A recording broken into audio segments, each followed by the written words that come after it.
Hoy, naalala niyo pa ba si Kuya Monyo?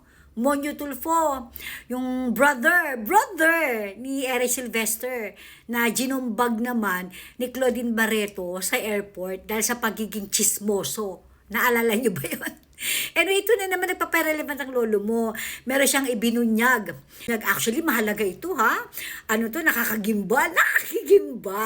Alright, basahin ko lang ha. Dahil ayaw daw sa kanyang insider, meron daw mga iniimbestigahan or parang tinitingnan ang gobyerno ni Bangag na mga nasa likod ng destabilisasyon, okay, ng Marcos administration. So, pinangalanan niya, basahin ko lang yung mga ilan-ilan ha.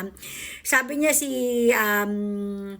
Captain Dado Enriquez, Ferdinand Topacio, Vic Rodriguez, Mike Defensor, Chavit Singson, Rodante Marculeta, alright, at iba pa, okay? And possible financiers, si VP Sara, tsaka yung kapatid ni VP, si Kong Pulong, and Chavit Singson. Okay. Kaya lang, alam mo yung pinaka-highlight dito sa storya ko, yung pinaka-tumatak sa isipan ng mga tao, is yung sinabi niya na don't ask me where I get the info.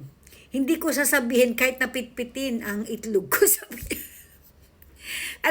Kuya Monyo, magsimula muna tayo sa basic, no? Mas interesado kasi ang taong bayan doon sa itlog mo kesa dyan sa insider mo. Hindi kasi, di ba? Kailangan malaman ng taong bayan kung meron pa bang pipitpitin. Kasi kung wala naman na, hindi na rin namin para tanungin kung sino insider mo. Okay? So, Kuya Monyo, hindi ko alam kung ba't nagpaparelevant ka na naman. Pero di ba, hindi ba nakakatawa